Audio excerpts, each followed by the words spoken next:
Teman-teman, kisah ini aku persembahkan untuk kalian. Renungilah, jika engkau ingin tertawa, tertawalah. Jika engkau ingin menangis, menangislah. Tapi pilihlah satu di antara keduanya. Karena pilihan kamulah yang menentukan siapakah kamu dalam kasih sayang ibumu. 8 kebohongan seorang ibu. Ini hanyalah sebuah renungan kecil tentang kasih sayang seorang ibu. Silakan dibaca baik-baik. Cerita bermula ketika aku masih kecil. Aku terlahir sebagai seorang anak laki-laki di sebuah keluarga yang miskin. Bahkan untuk makan saja seringkali kekurangan. Ketika makan, ibu sering memberikan porsi nasinya untukku, sambil memindahkan nasi ke mangkokku. Ibu berkata, "Makanlah nak, ibu tidak lapar." Kebohongan ibu yang pertama. Ketika aku mulai tumbuh dewasa, ibu yang gigih sering mengeluangkan waktu senggangnya untuk pergi memancing di kolam dekat rumah.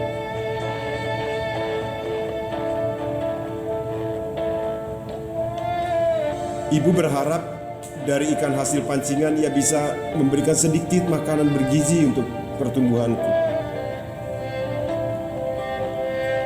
Sepulang memancing, ibu memasak sup ikan yang segar dan mengundang selera. Sewaktu memakan sup ikan itu, ibu duduk di sampingku dan memakan sisa daging ikan yang masih menempel di tulang, yang merupakan bekas sisa tulang ikan yang aku makan. Aku melihat ibu seperti itu. Hatiku juga tersentuh. Lalu menggunakan sumpitku dan memberikannya kepada ibuku. Tetapi ibu dengan cepat menolaknya.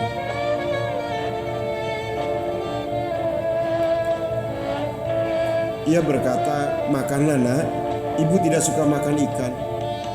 Kebohongan seorang ibu yang kedua. Sekarang aku sudah masuk SMP demi membiayai sekolah kakakku. Ibu pergi ke koperasi untuk membawa sejumlah kotak korek api untuk ditempel. Dari hasil tempelannya itu membuahkan sedikit uang untuk menutupi kebutuhan hidup.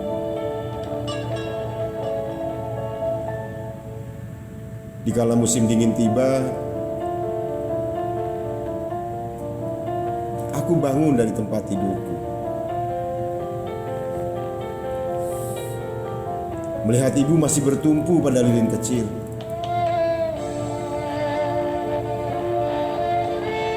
Dan dengan giginya melanjutkan pekerjaan yang menempel kotak korek api. Aku berkata, "Ibu tidurlah, sudah malam. Besok pagi kau masih harus kerja." Ibu tersenyum dan berkata, "Cepat tidurlah nak, ibu tidak capek." Kebohongan ibu yang ketiga. Ketika ujian tiba, ibu meminta cuti kerja supaya dapat menemaniku pergi ujian. Ketika hari sudah siang, terik matahari mulai menyinari. Ibu yang tegar dan gigih menungguku di bawah terik matahari selama beberapa jam.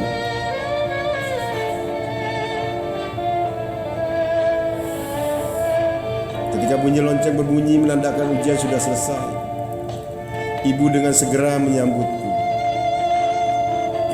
dan meluangkan teh yang sudah disiapkan dalam botol yang dingin untukku. Teh yang begitu kental.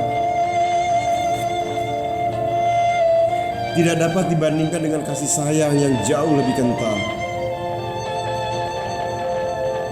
Melihat ibu yang dibanjiri peluh, aku segera memberikan gelasku untuk ibu sambil menyuruhku minum. Ibu berkata, "Minumlah nak, ibu tidak haus." Kebohongan ibu yang keempat. Setelah kepergian ayah karena sakit, ibu yang malang harus merangkap sebagai ayah dan ibu. Dengan berpegang pada pekerjaan dia yang dulu,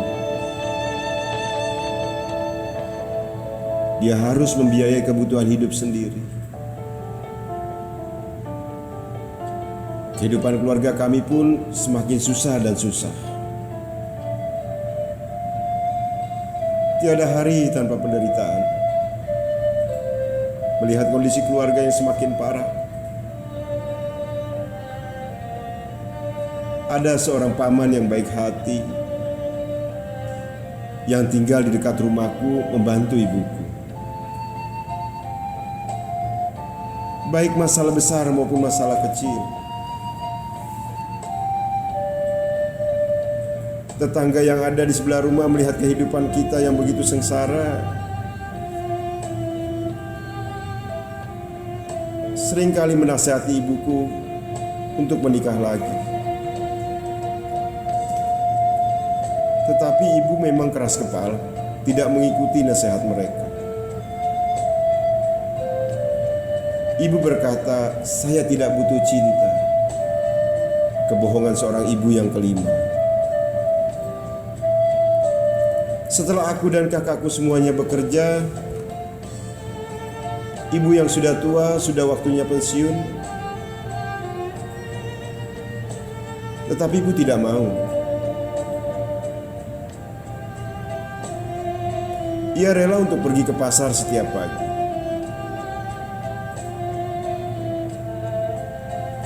Untuk jualan sedikit sayur untuk memenuhi kebutuhan hidupnya. Kakakku yang bekerja di luar kota sering mengirimkan sedikit uang untuk membantu memenuhi kebutuhan ibu.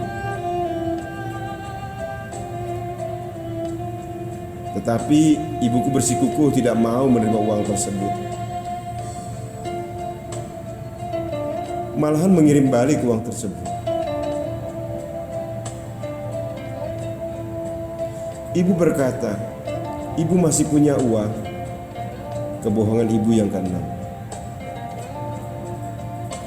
Setelah lulus dari S1, aku pun melanjutkan studi ke S2. Dan kemudian memperoleh gelar master di sebuah universitas ternama di Amerika. Berkat sebuah beasiswa di sebuah perusahaan. Akhirnya aku pun bekerja di perusahaan itu dengan gaji yang lumayan tinggi. Aku bermaksud membawa ibuku untuk menikmati hidup di Amerika. Tetapi ibu yang baik hati bermaksud tidak mau merepotkan anaknya.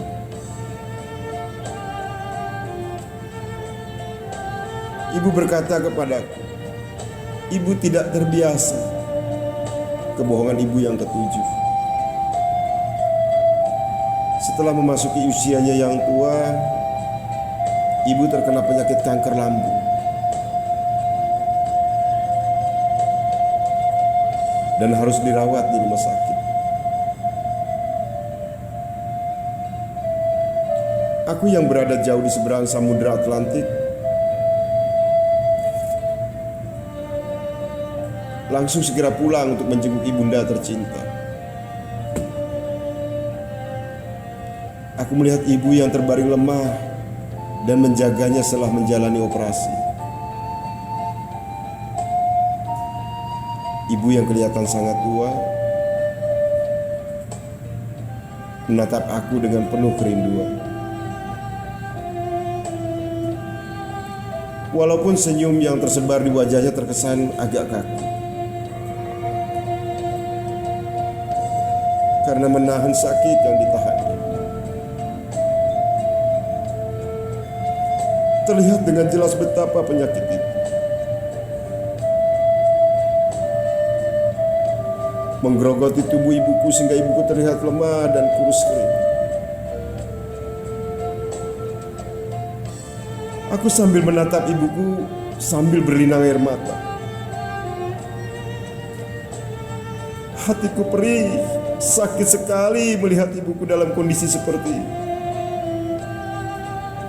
Tetapi ibu dengan tegarnya berkata, "Jangan menangis anakku, ibu tidak sakit." Kebohongan ibu yang ke-8. Setelah mengucapkan kebohongan yang ke-8, ibuku tercinta menutup matanya untuk yang terakhir kalinya. Dari cerita tadi, saya percaya teman-teman sekalian pasti merasa tersentuh dan ingin sekali mengucapkan terima kasih, Ibu. Coba dipikir-pikir, sudah berapa lamakah kita menelepon ayah ibu kita?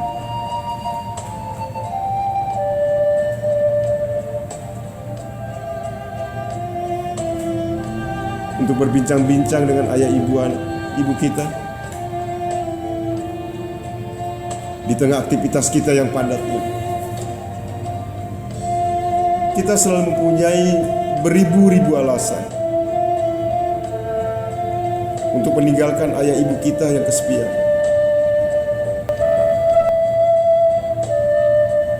Kita selalu lupa akan ayah dan ibu yang ada di rumah.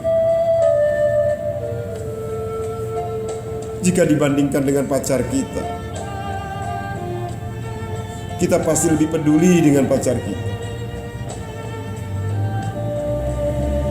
Buktinya, kita selalu cemas akan kabar pacar kita. Cemas apakah dia sudah makan atau belum. Cemas apakah dia bahagia bila di samping kita. Apakah kita semua pernah mencemaskan kabar dari orang tua kita? Cemas apakah orang tua kita sudah mereka atau belum? Cemas apakah orang tua kita sudah bahagia atau belum? Apakah ini benar? Kalau ya, coba kita renungkan kembali lagi. Di waktu kita masih mempunyai kesempatan untuk membalas budi orang tua kita.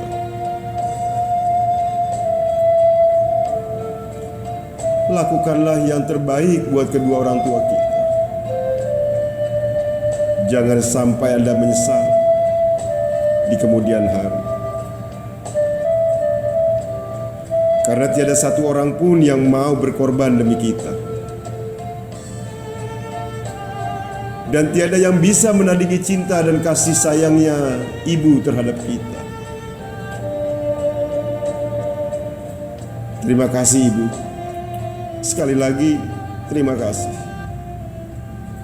Pengorbananmu yang begitu besar kepada kami.